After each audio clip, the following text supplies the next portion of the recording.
Hello and welcome to the Project Hope podcast for families and friends with a loved one in a group of high demand, high control. I am your host, Jennifer. A lot has changed since I first started this podcast, so I thought I'd add a little to the initial introductions and provide something that's more up to date. I work with survivors of coercive control one-to-one. I also consult with families, and I offer education to the public around such topics. For the full scope of what I offer and also my credentials, you're welcome to check out my website, jennifer-french.com. I have a master's in the psychology of coercive control, and as of August 2024, I've been accepted into a PhD program called Psychology, Policy, and Law, and I'll have a specialty in either criminal behavior or forensic victimology. This will support the work that I currently do as an expert witness in cases involving coercive control. The Project Hope podcast has provided such an amazing opportunity for me to meet many wonderful people, survivors, experts, family members, and it's truly a pleasure to meet each one of these individuals you will hear from. This podcast will conclude with Season 2 as I enter into my PhD program, but I have many other exciting things on the horizon, so please stay in touch and go to my website for any and all current events. Thanks to all of you who listen to Project Hope and care about this community. Hello, friends. Welcome back to episode 2 of the Project Hope podcast. As mentioned previously, I will be reading my story in hopes that I am able to capture all the details that might provide you with insights that hopefully serve your particular situation. Moving forward, you'll find that the bulk of the podcast episodes will consist mostly of an interview or roundtable discussion type style.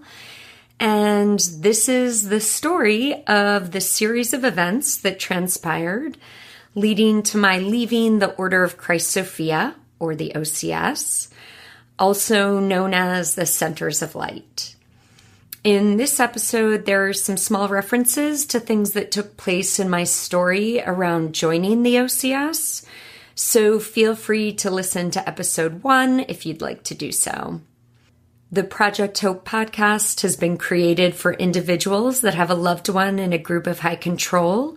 I am your host, Jennifer. I created this podcast as someone who was in a group of high control myself for 11 years.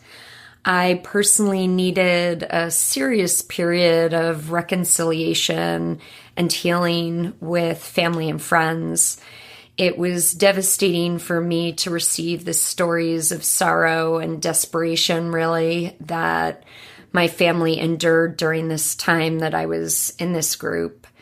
Having been out now for many years, I have become particularly interested in how I can help and support those who are on the so-called outskirts, the family members and friends who have loved ones that are involved in these groups.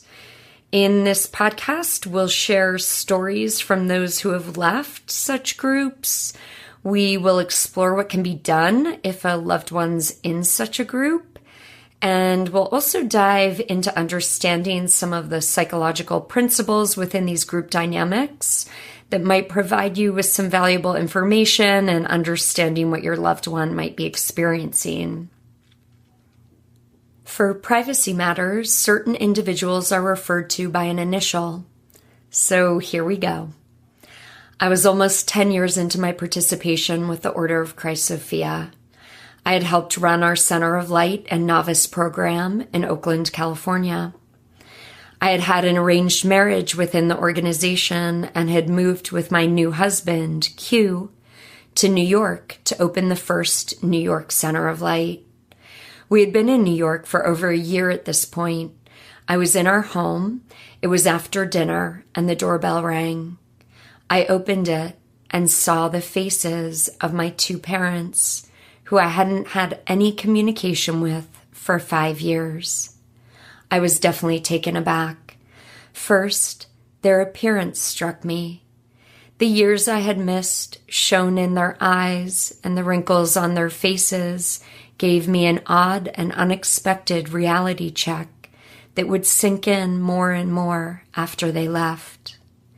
Their demeanor seemed to be one of gentle nervousness that they might be turned away by me. But in their hesitation, I felt a tenderness. I could feel their love and care for me, and I could feel the hurt intertwined with it. They asked if they could come in and talk. I said yes. We sat in our living room and spoke. I now recall the energy of what happened more than exact words. I experienced a mixture of feelings and considerations. I needed to self-monitor and not provide them with too much warmth. After all, they had violated me all those years ago by showing up at my home and place of work when I had been very clear that I didn't want contact. So we were definitely going to be addressing that.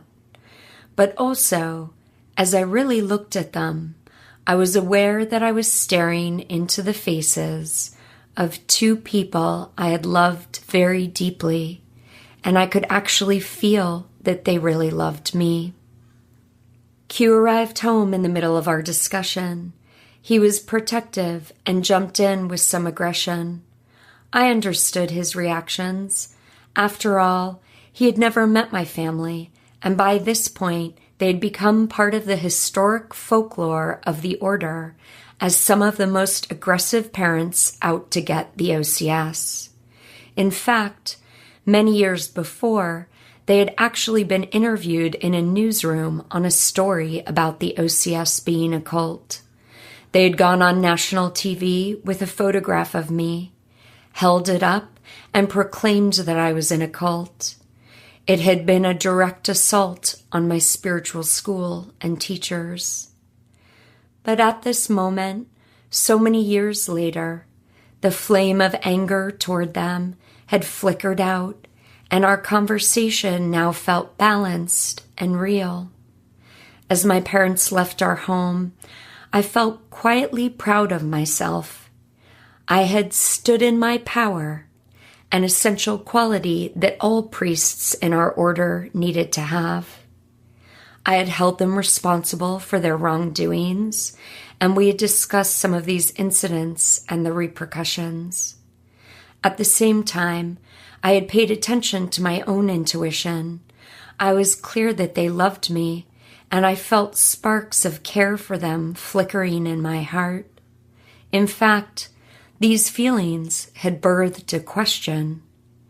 I struggled to access the answer to wondering why I no longer spoke to my family.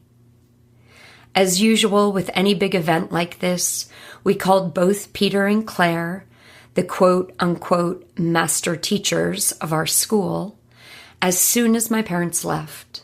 By the time we were on the phone with Claire, my question was not bubbling beneath the surface. It had emerged. So I asked her, why was it, especially now, after so many years of complete non-attachment to my family, was I not able to be in communication with them? There really wasn't a good spiritually evolved answer to this question, I had deduced. Was I supposed to be holding a grudge? We practiced forgiveness all the time. Why not under this circumstance? She had to give me something in the face of these considerations, and that's when Claire threw me the bone that would be tethered to my freedom. She said, "Why don't you begin by reaching out to your brother?" While it would be many more months before I did reach out to Hanley, the timing would be significant. 2 days before our phone date, Q returned home from a teen retreat he had helped to run. We had been married for almost 3 years, all of which Q had been away over New Year's Eve because he was one of 3 priests running the teen program. The teen retreats were typically dominated by teens whose parents were ministers or highly involved in the organization. I picked Q up at the airport, excited and enthusiastic to be reunited. It was obvious to me right away that he seemed to be going through something. We were very close and open about everything, so I trusted he would reveal what was happening for him when he was ready to share. The Tuesday after he arrived home was my scheduled phone date with Hanley. Q had still not revealed to me what was going on for him, but again, I wasn't concerned because I knew he would. I sat at our dining room table, put the phone on speaker so Q could hear, and dialed up my brother. With the history I'd had of my parents actively wanting to get me out of the order, and my brother having been a part of that, I had made an assumption prior to this phone call. I knew that before my brother and I could have any semblance of normalcy, I had to stand up for myself and address how violated, wronged, and tricked I had felt by what had transpired in Carmel, California, and beyond, as that had been our last communication 5 years earlier. Knowing that our conversation was significant for many reasons, I figured he'd have let my parents know, and the three of them may have even come up with a specific goal or agenda for the call with me. As a result of this mentality, I assumed that Hanley would do anything he could to maintain communication and somewhat yes me to death as I addressed what I had been really upset about. Shockingly, this did not happen. I shared my complaint and wanted him to address it and take responsibility for the slight. But he didn't try to placate me in the way I thought he would. He calmly and sincerely reminded me that he was only 23 years old at the time.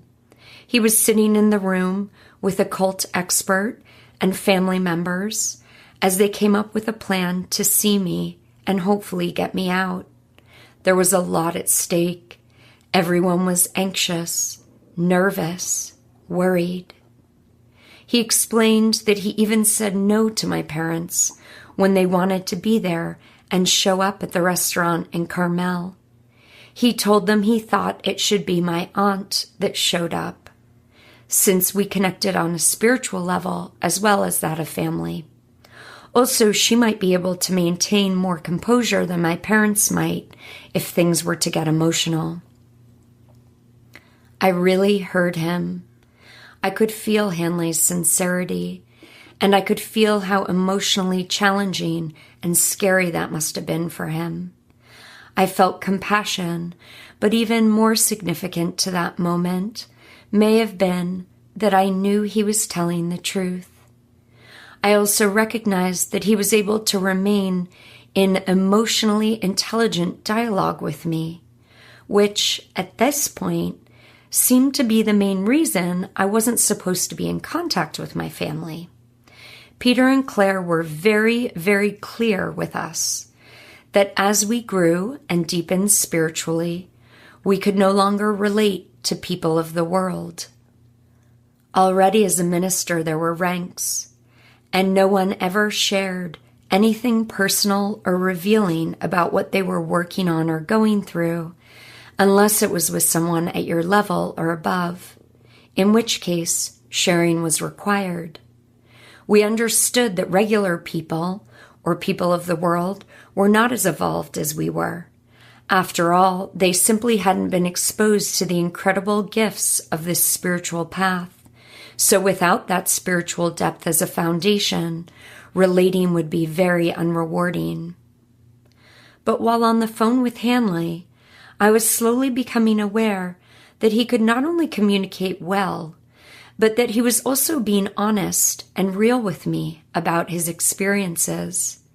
It was almost like how we used to be, and almost like relating to my center brothers and sisters.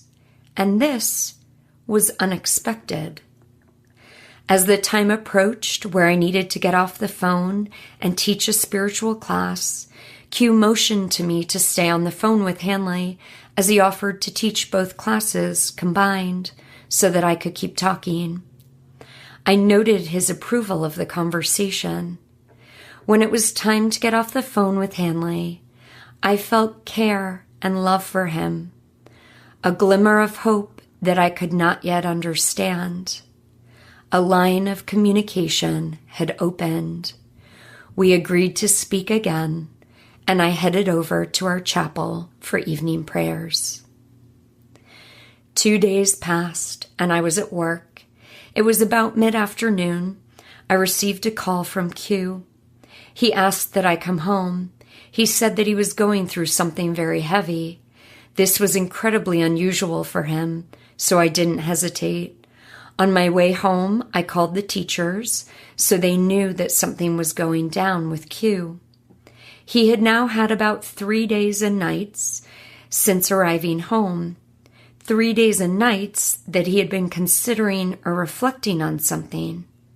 He began very clearly explaining what had transpired at the teen retreat that had led him to hop online and begin researching if we were in a cult. He then showed me the generally accepted qualities that needed to be checked in order to evaluate if an organization is a cult. This was the same list that Peter and Claire had introduced us to when the news originally hit that our spiritual path was a cult. It was the same list that we'd already reviewed and had airtight arguments for all those years prior. As I stared at that screen, I did my best to twist my mind around the black and white words screaming back at me. I needed to access the arguments I had been living upon for 10 years, but now there seemed to be a crack, and I was faltering in my airtight understanding. Q also showed me a video that had really affected him of an ex-Scientology member describing their experience. It sounded so radical and crazy, so far from my experience of our mission and service within the OCS that I could barely process any similarities. It was all so hard to take in, and I was very much in a mentality that Q was just going through something, that the teachers could help him, and all would be well. I suggested we call Peter and Claire. Q was strong and definitive in his questions and responses to the teacher's rebuttal. By the end of the conversation, I realized Q's conviction was stronger than I had known, and I was concerned. The teachers each called me privately and wanted me to know that Q was in a state of darkness and to remain strong and clear amidst his doubt. The following day was Friday, and again I was at work. Another phone call came in from Q, again asking me to come home early. I did, and again I called the teachers en route. Now I had had some time to think, process, consider. I realized this was a very big deal. In our organization, when someone left, especially a minister, we could expect that person to be cut off from the community and not spoken to again. Q was one of the highest-ranking ministers in the organization, and it was quickly becoming obvious to me that the stakes were very high. I knew that Q leaving would mean the end of our marriage if I decided to stay. I knew that I had this one shot to really open my mind and heart. I had to honor that this was my husband, who I loved and was committed to. And if I didn't really listen and consider what he was saying, I would not only disrespect what we had created together, but I would also be dishonoring my own ability to discern and think critically. We talked into the night. We processed the next day. Q had been diving deep into research. He introduced me to 2 scientific studies that had been conducted proving undue influence when in the face of authority. We hashed through examples of things that Peter and Claire had dictated or facilitated that had felt wrong or straight up bad. My mind was swirling with memories and thoughts that began to form questions. I realized that with permission to open my mind, I had my own doubts. Emotionally drained and under the weight of a massive decision and all that it implied, we decided to go out to a movie and unwind. Life suddenly felt fundamentally strange in my paradigm shift. As we approached the mall, I observed the people and imagined what it would be like to be a part of society at large. I even experienced a few waves of excitement at the thought of leaving. I was now openly processing my own doubts with Q and had serious questions. But the same thought continued to loop in my mind and trap me, that I would be seen as weak if I left for a man. Peter and Claire had already planted those seeds in me as they worried about losing Q. In my newfound line of questioning, this topic seemed to fall into that category of messages that seemed off. I recalled that I had actually approached the teachers about taking a lifetime vow of celibacy just prior to the matchup with Q. I had been in a place feeling truly fulfilled, one unto myself, in union with the divine, married to Jesus and Mother Mary. I really hadn't cared at all about being in an intimate relationship with a man. In fact, this wasn't an issue I'd ever really struggled with during my spiritual training. But the message bothered me. It hit a chord to that place within where I just didn't want to be seen as the weak woman. I had spent years and years healing, becoming empowered, teaching and guiding others, holding major responsibilities for the OCS and within my professional career. To have my entire life turned upside down, my entire purpose crumbled because I was choosing a man over God, was a line I couldn't cross within myself. I knew that I had to directly address my doubts and questions with the teachers. I wanted to hear the answers from them directly. I wanted to do what felt necessary and brave for myself. It was Saturday, and I called one of them. They told me that Q had been taken over by the dark forces. They called an all-priest meeting, and as we gathered on the phone from all over the country, they expressed from their perspective what was happening. I also shared with the entire priest body that I had my own questions and that I did feel there were things that were not good happening in our organization. It was made very clear that I was at risk of also being taken down by the darkness, and it was critical that I get back on track. Claire offered to pay for a flight to Colorado so that I could be with her. She'd get me out of there first thing the next morning. This was a week earlier than I had anticipated, as I was planning on attending the second of 3 retreats that were about to take place. Claire told me to get off the phone and ask inner guidance about what I should do. I hung up, knowing that the entire priest body was now praying for me as I made my decision. It was excruciating. My heart and head were pounding, spinning. I felt out of control. I hadn't felt this way in years, since the time I had been making decisions early on around my family versus the OCS. I could not get clear guidance. I was terrified and felt more alone than ever. I knocked on the door of the room that Q was in. I coldly told him that I needed to address and question the teachers directly, so I was leaving a week early for the retreat to hash things out with them. He didn't say much. He knew the drill, and either he felt he had already lost me, or perhaps he hoped that I would withstand the influence of the teachers and return after asking my questions. Now here's a word from our sponsor. I welcome you all to try Pure Haven Home and Beauty products that are all pure ingredients. designed to keep you and your family safe and 100% toxin-free. All proceeds will support the production of the Project Hope podcast, while also supporting you in your home environment. For more information or to make a purchase, please go to purehaven.com/Jennifer French.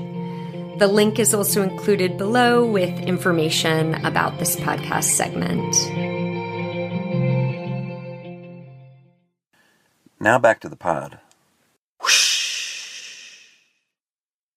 I was now in true limbo, without cue and questioning my teachers. Interestingly enough, part of my decision to address the teachers face to face was directly linked to the private questioning that had begun in my own mind around family. I was aware that as Peter and Claire restricted me from communication with my parents, I felt strangely disempowered. I didn't feel attached or influenced by them any longer, and yet it seemed that in not seeing them, in not speaking to them, Peter and Claire were promoting a fear in me. That by not communicating, I was stripped of the opportunity to face them and not be afraid of being drawn back into my old patterns.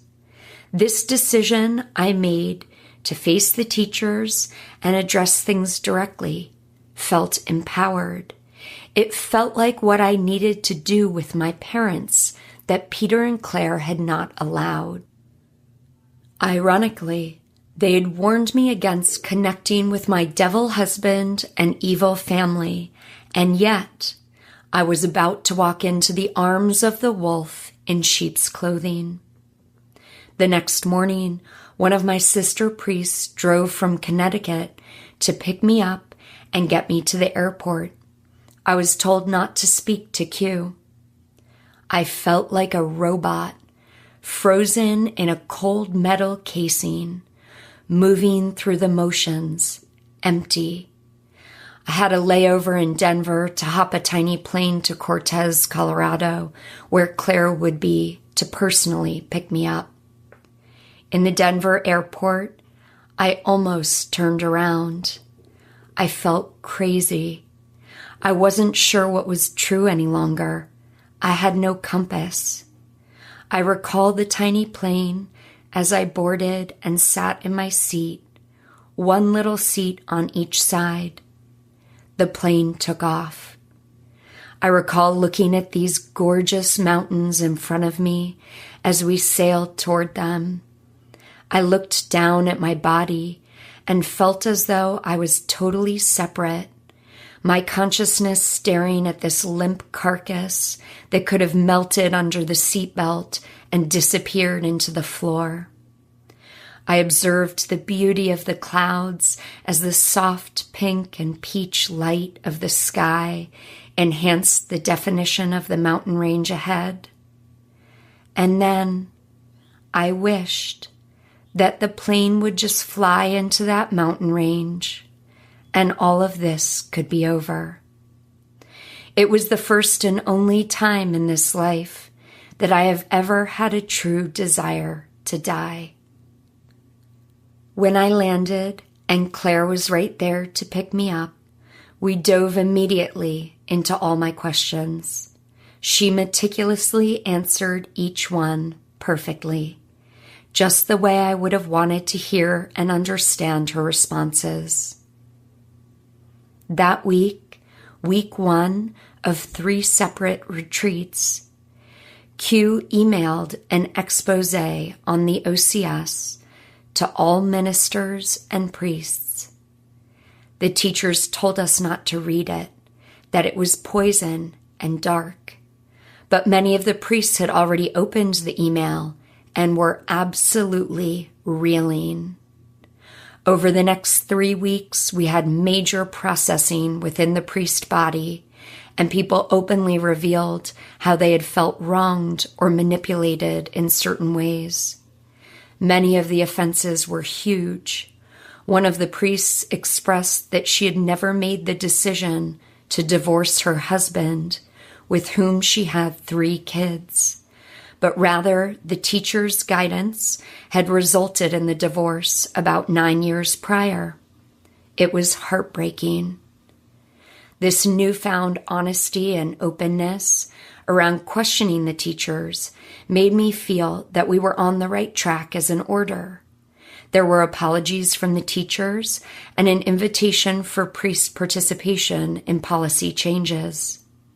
When Peter announced that he had stripped Q of his priesthood in a private spiritual ceremony with Jesus, I spoke up. I said, "When we take priest vows, we commit to the role of priest, not to an order or organization. It's much bigger than that. I don't think it's right that you strip someone's authority or power in their priesthood just because they leave our organization." Peter considered this and actually agreed. But then, in a private incident a week later between Claire, Peter, me, and another teacher in training, Peter would rant about Q and tell me that he'd do what Jesus told him to do.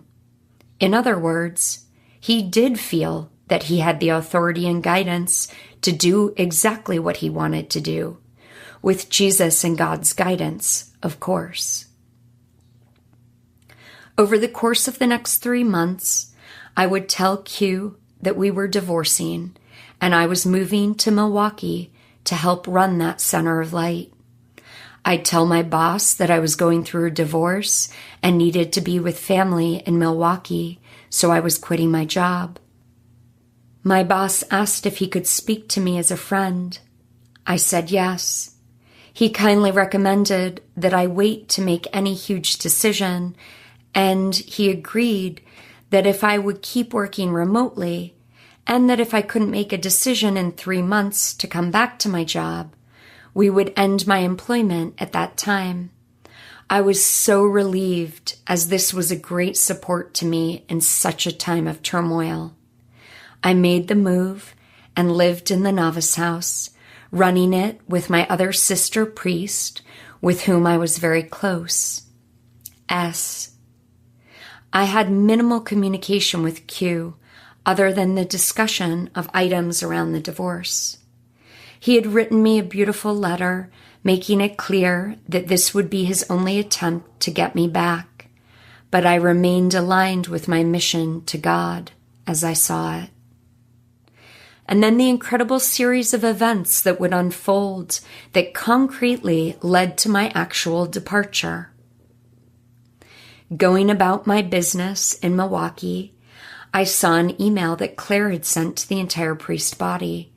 It was a letter from one of our priest brothers, Jay. He had written an official resignation letter, and in it, he had asked that no one contact him or any of his family, including his children. He was officially leaving the centers of light. This was crushing news to us, as we knew that we were not only losing one of our original family members, but we also knew that we would not have much, if any, contact with him or his family again. In Claire's email to us, she railed against Q, calling him of the devil, and claiming that in fact it was he that was responsible for influencing the departure of this family from our order. She stated that Q had clearly spoken to Jay and convinced him to leave.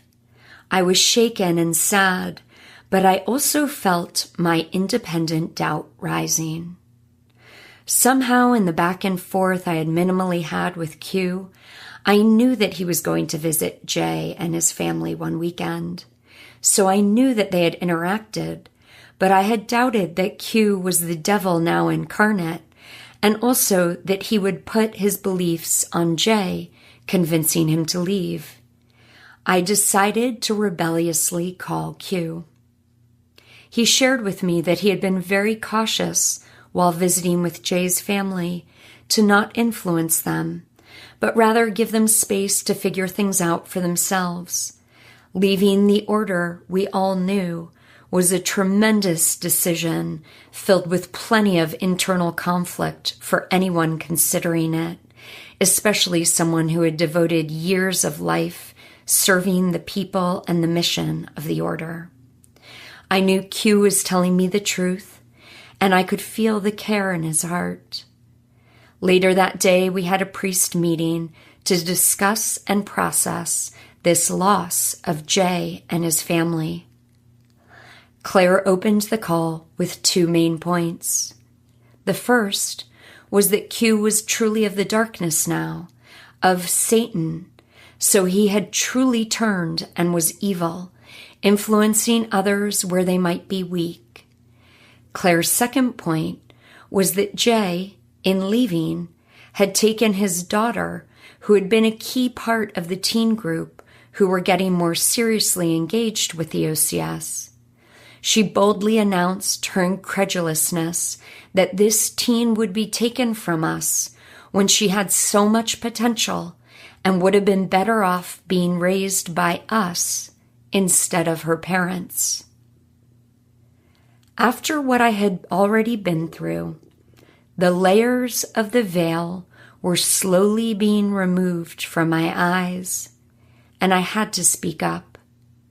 I shared with Claire and the entire priest body that I had spoken to Q that day and had confronted him about his visit with Jay and family.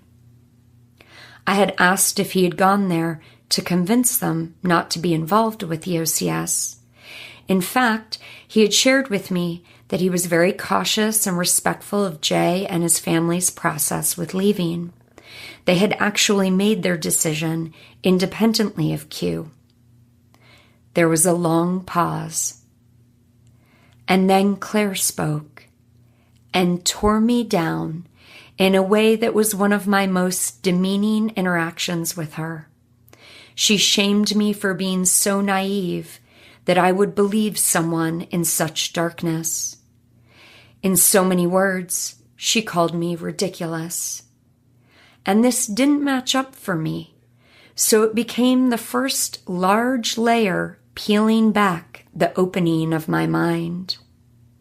I was silent, but I knew that Q was not the devil. I had been married to this man for 3 years. He was caring to his core. I also registered it as strange that we would imagine we deserved more ownership over a child than the parents did. And it wasn't just the ownership that bothered me, but the ostentatious pride that we were somehow better for that child than their parents. With each layer that was peeled back, more questions seemed to arise in my mind. I had my regularly scheduled weekly call with Peter. With the newfound openness we now had as a result of the discussion and debates after receiving Q's letter, I did not hesitate to question. I challenged Peter on something that didn't feel right. He didn't like it. I left the conversation wondering if he really did want our feedback and participation in changing some of the negative things that our priests had wanted to change. I meditated and journaled, and finally, I got clear.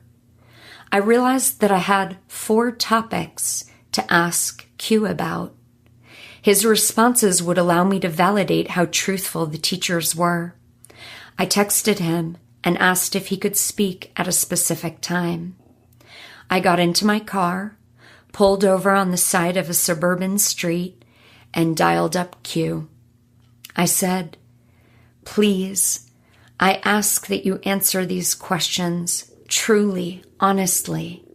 He said, "I promise." I asked the questions. He responded honestly. And that's when I knew. I knew that Peter and Claire had lied. I knew that this impacted everything because it also meant that they were imperfect and not entirely in oneness with God's will as we had been taught. For me, everything hinged on this. They were our guides.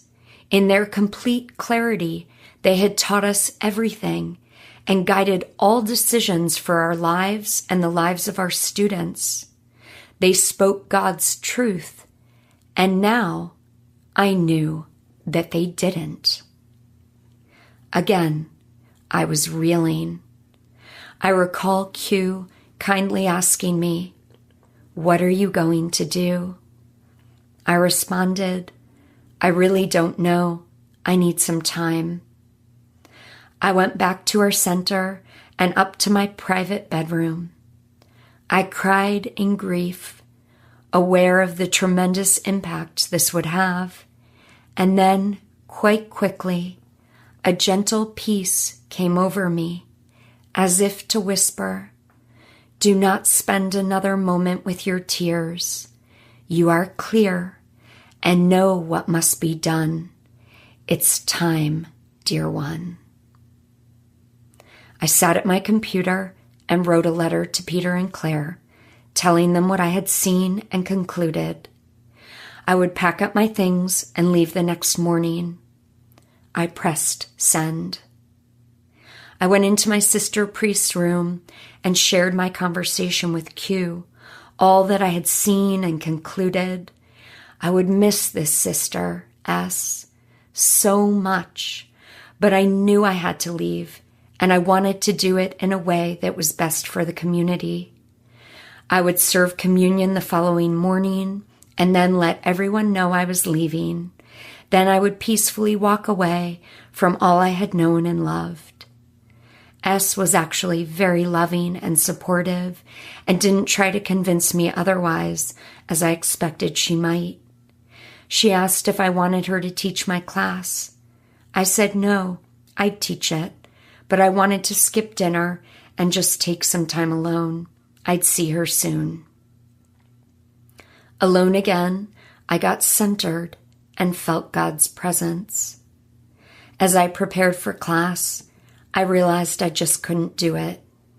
I was in such an altered state of intensity, preparing to leave my entire life behind. S gladly said she'd teach the class. I sat to her left, and the class began. I recall my experience so distinctly. My last Tree of Life class, teachings that I could recite from memory. I had not missed a class in 11 years. Sitting in that chair, I was aware that I was dealing with something really heavy, but I began instead to feel light. I looked at S, radiant in her love for these students. She was beaming. I began to see a beautiful glow around her head and body. It expanded and became blinding. I looked around the room at all these beautiful people who had put their lives in my hands. I felt such gratitude at the opportunity to serve them and all those I had worked with years prior. I was filled with love. I felt God truly blessing my knowing. Everything felt right. I felt centered and in love. I felt held in love and filled with love for others. It was beautiful, a perfect gift. After evening prayers, I returned to my room. I opened my computer and read Peter's response to me. It was the most callous, cold, demeaning, and shaming he had ever been to me. I had been taken over by the darkness. His words pierced me. I could barely breathe. What if he was actually right? I felt disturbed and shaken to my core. I got on my knees and prayed, "Please, God, please just help me to fall asleep so that I can wake up and leave. Please, I feel scared." With my head on my pillow, I closed my eyes, hanging on by a thread. The next thing I recall was an intense energy that swooped from my head to my toes like wind, shooting me upright in bed. It screamed for me to leave now.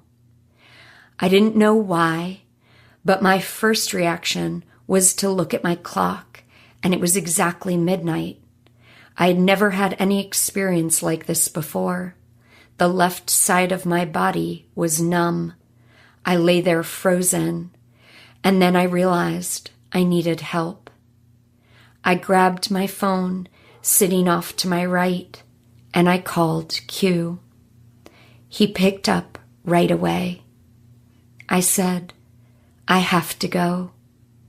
He said, "Okay, do you want my help?" "I can barely move.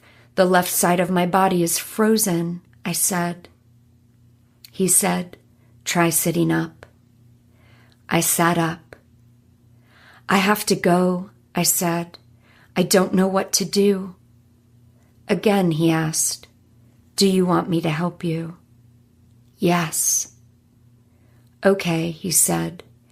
"Get out of bed, grab your purse and your weekend bag, get the folder with all of your personal documents and passport, grab a pair of underwear, your toothbrush, and your computer." "Okay," I said. With these belongings now gathered, I hesitated. I have to say goodbye to S. I can't just leave without saying goodbye. Q paused and said, "Do you know what will happen if you say goodbye?" "Yes," I said. "She will call the teachers and try to prevent me from leaving." "That's right," he said. "It's just what we've all been trained to do." "I know. I have to just go." "Okay," said Q. "Just make your way down the stairs and out to your car." I began to move. My heart was beating out of my chest. I delicately ran down the stairs and out to my car.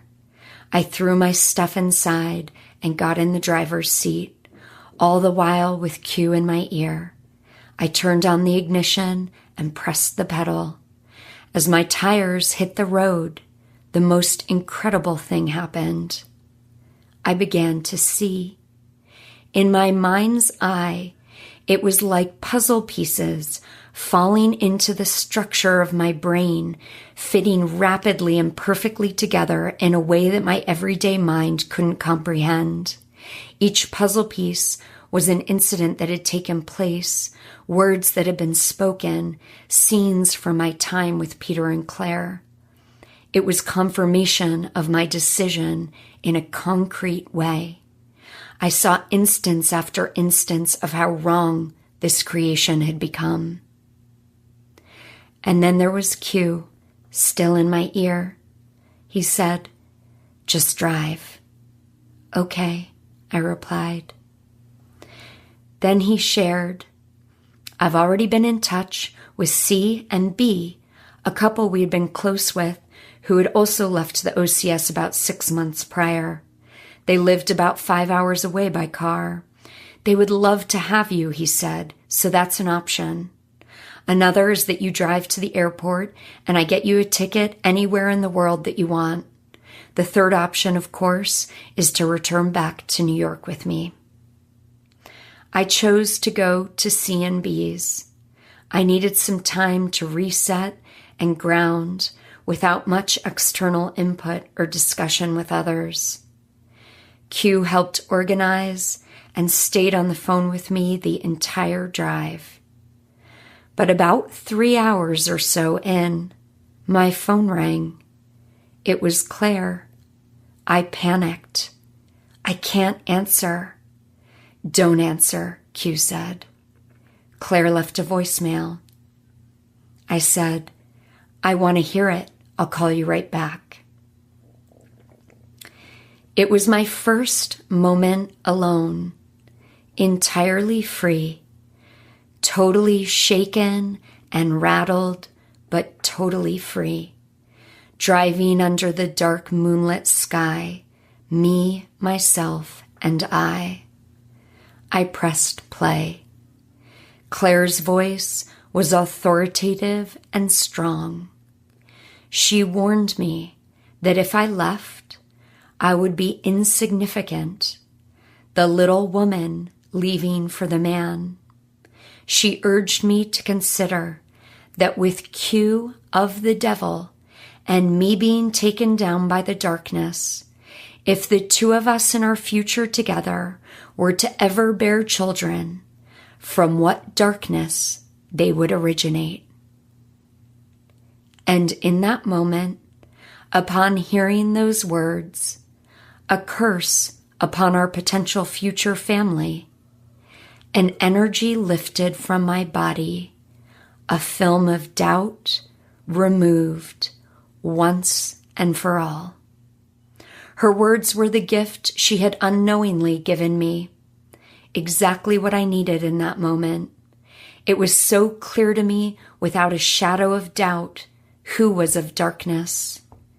It was my finale with Claire, a replica of my moment with Peter, when the words of his email strangled me, and all I could do was pray to fall asleep. Yet moments prior to laying my head on my pillow, I had been with S and the students, soaked in undeniable radiant love. The veil of this sham had been removed for me.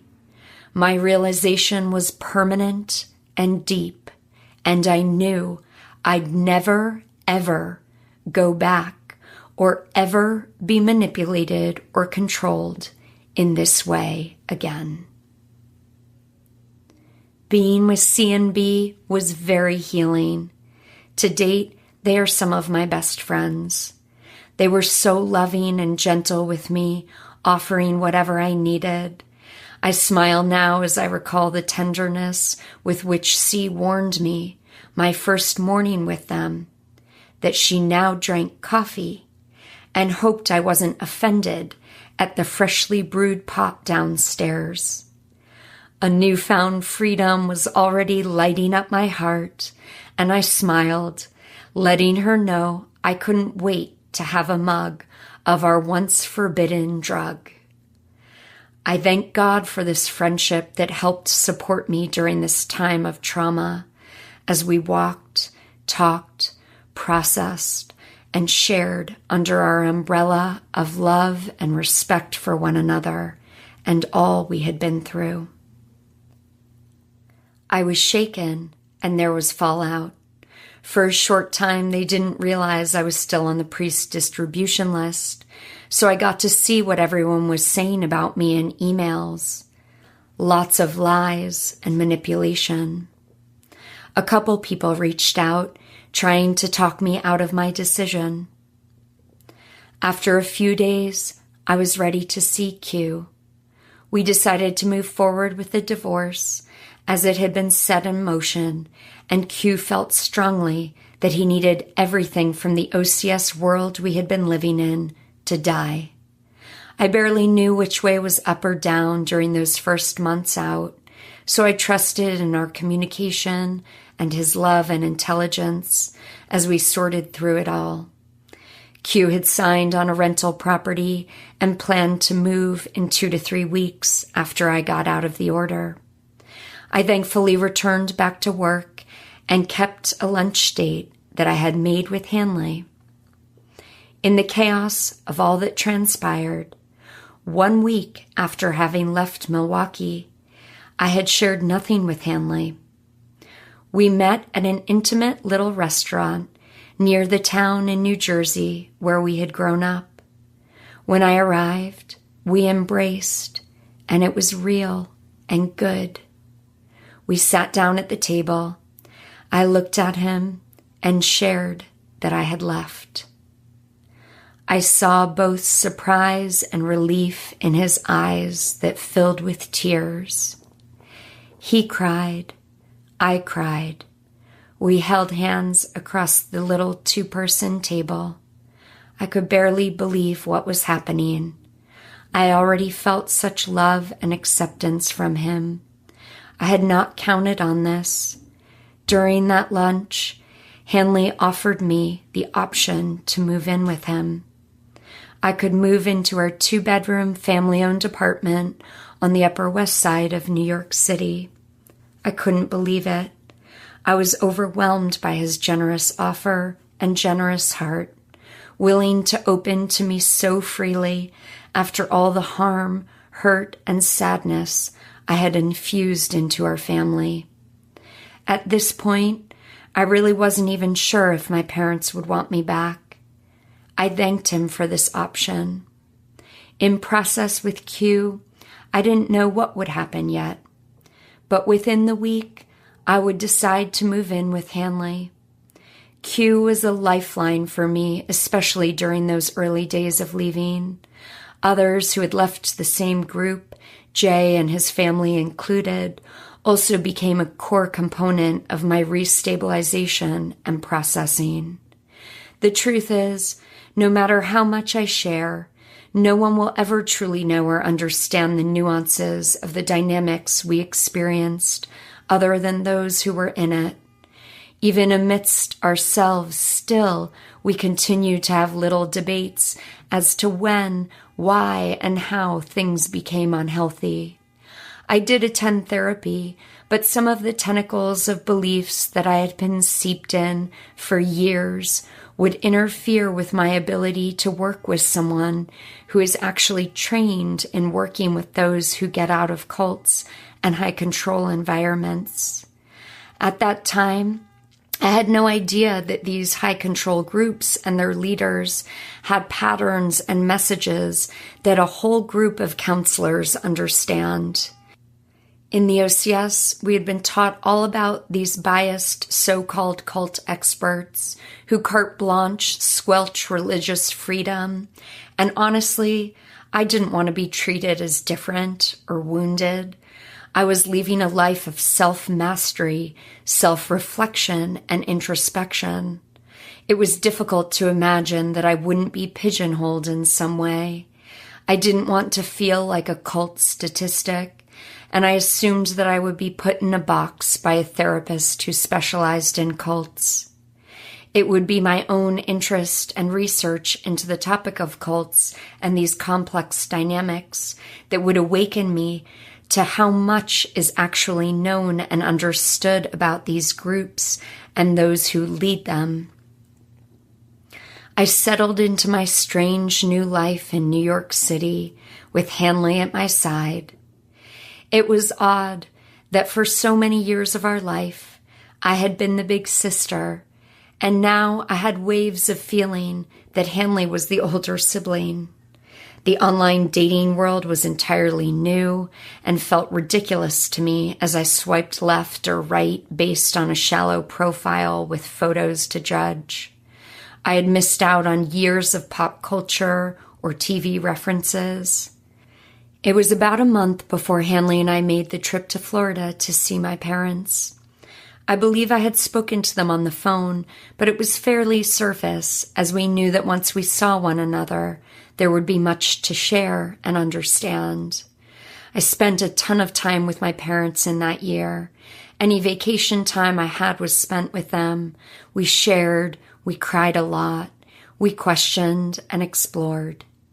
I would speak with my mom on a daily basis as we had done so many years before. I'd call her on my drive to or from work, and we'd catch up on the day. My mom would pass in December of 2015. Perhaps it was the special connection between mother and daughter, or perhaps just intuition pieced together with events. But when I left the OCS, I knew that my time with my mom might be limited. So I really said, expressed, and gave all that I should have to that relationship. I am insanely grateful that at the time of her passing, I felt truly at peace with our love for one another. My parents would welcome me in with open arms, and our healing process felt very natural. From my standpoint, I would say that it took about a year to feel that we were really back into the same level of closeness that we had once experienced pre-OCS. So while we all wanted to be close again, there were the occasional moments where references would be made to things I had missed or not known about. We did our best to catch up on everything, but occasionally, in a moment like that, I would feel a sadness at the palpability of my absence, all the shared experiences I had missed, family events, deaths, births, and so much more. And I do recall one particular moment in that first year of reunion when I witnessed a dynamic between my mom and Hanley, and it hit me hard that they were closer to one another than I was to them. I had never felt that within my family, and it produced a burn in my heart, a scald from the reality of the schism that my choice of 11 years had been real. At the same time, I trusted fully that all we had shared prior to the OCS would be repaired, but at the same time, it hurt. So I just held the space for both of these realities to be true. And in fact, the love, openness, and curiosity of my parents and brother drew us closer than ever and provided us the foundation for deep healing. I now live in California in the same little beach city as my brother, his wife, my sister-in-law's parents, as well as her brother with his family. We are all very close. I have a niece and nephew. If you follow me on social media, you'll see lots of pics. My father is now remarried, and although they reside on the East Coast, we are in close connection and see them throughout the year. My love for my family and the depth of our connection is what inspired me to really want to help other families and their loved ones. It's challenging to put 11 years of my life into 2 hours of speaking, but I sincerely hope that my sharing provides some value to you. I thank you for listening as we learn, discover, and unite in the heartbreak of what it means to have someone in a group of high control. Please reach out and let me know how I can further help. All information, references, and links can be found at jennifer-french.com/Project Hope. For those interested in the inner dynamics of the OCS and what made it a cult, you can find that on my website under resources.